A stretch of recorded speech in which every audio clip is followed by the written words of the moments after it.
Адам баласына дүниеде көптөгөн кыйынчылыктар келет. Кээде бир нерсе керек болуп калат.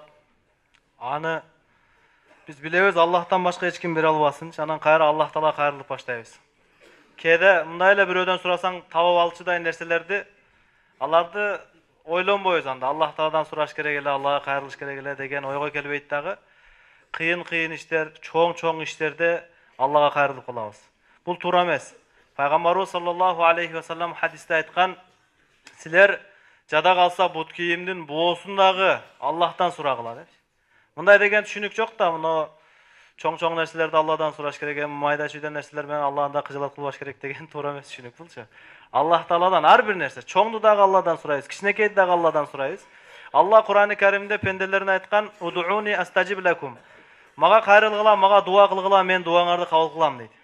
Аллахнын айткан сөзү чын, Аллах Таала дуаны кабыл кылат. Бирок ушул эле арабызда дуаларыбыз кабыл болбой, же кабыл болгону билинбей айткандарыбыз бар. Кээ бирлердики кабыл болуп атат. Эмнеге?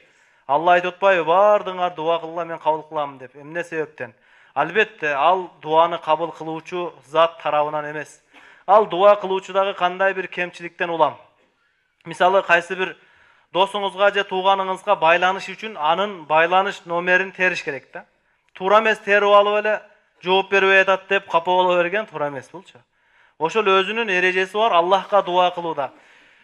Ошондой бир маселе боюнча Ибрахим бин Адхам деген улуу алымга адамдар келип сурайт: "Азирет, биз бардыгыбыз башыбызда бале турат, кыйынчылык турат.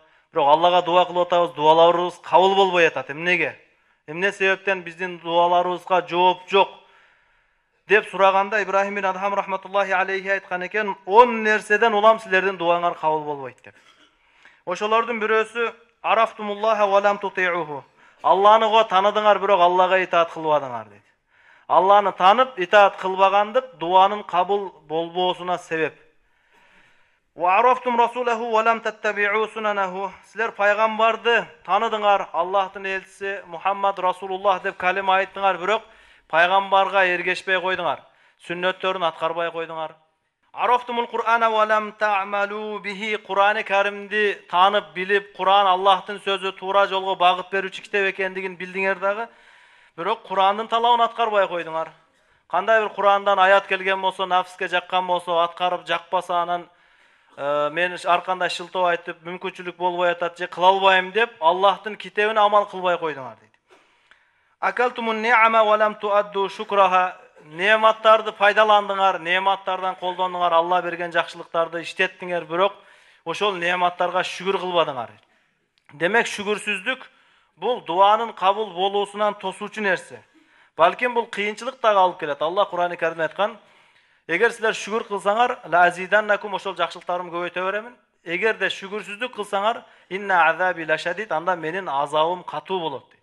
Дуанын кабыл болбой калгандыгы дагы ошол азаптын бириси ушул.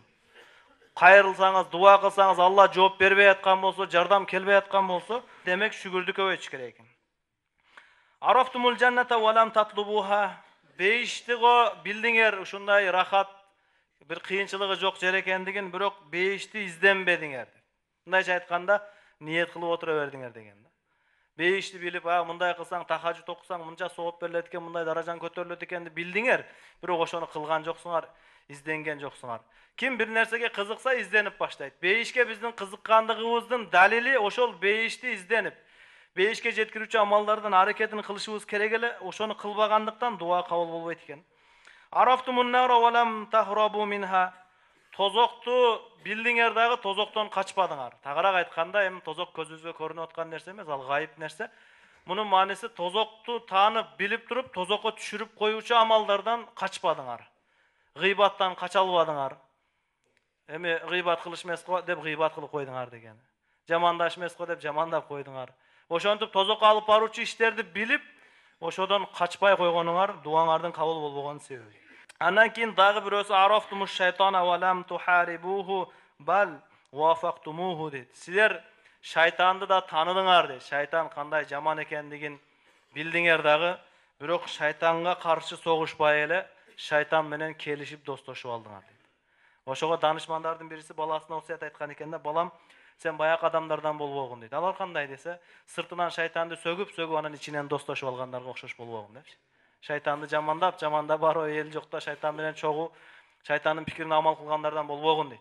Ошого дуа кабыл болбогондун бир себеби шайтанды танып, ага каршы күрөшпөй, аны менен келишип алгандыгыңар. Жана дагы арафтумул маута ва лам тастаидду лаху, өлүм бар экендигин билдиңер, эч ким бул дүйнөгө тирек болуп калбашына баарыңар көзүңөр жетти, бирок ошол өлүмгө даярданбадыңар. Эртең даярданам, бүрсүкүн даярданам, мен өлгөнгө азыр ниетим жок деген адамдар дагы бар. Сиздин ниетиңизге Азраил алейхиссалам карабайт амыр. Аллах Тааланын каалоосу менен күн бүткөн болсо алып кете берет. Ошол үчүн өлүмгө ишенген адамдын белгиси өлүмгө даярданыш керек экен да.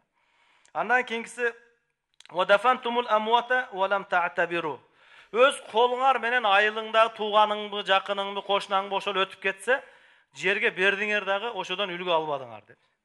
Жаназа табытты көтөрүп баратасың дагы, ушул табытта эртең бир күн очерет келет, ошонун үстүндө болуп каларыңды унуттуң депчи. Бирөө сураган экен да, табыттын оң жагында жүргөн жакшыбы, сол жагында жүргөн жакшыбы десе, эң негизгиси үстүндө болбосоң жакшы деп айткан экен да. Ошо табыттын үстүнө дагы түшө турган бир күн келип калат. Ушуну силер карап байкап туруп, силер ошодан үлгү албаганыңар дуаңардын кабыл болбогонунун себеби дейт ушу. Дагы 10-чусу эң акыркысы арафтум уюбакум ва тарактумуха ва аншагалтум би уюби гайрикум минан нас. Айып кемчилигиңерди билдиңер. Баары азыр айып кемчиликти билебиз бардыгыбыз, а? Кичине көзүңүздү жумуп бир аз турсаңыз, баардык айып кемчилигиңиз көзүңүздүн алдынан өтөт. Ошону билдиңер дагы, ошо ойдон таштап туруп, башкалардын айып кемчилигин оңдогонго киришип алдыңар дейт.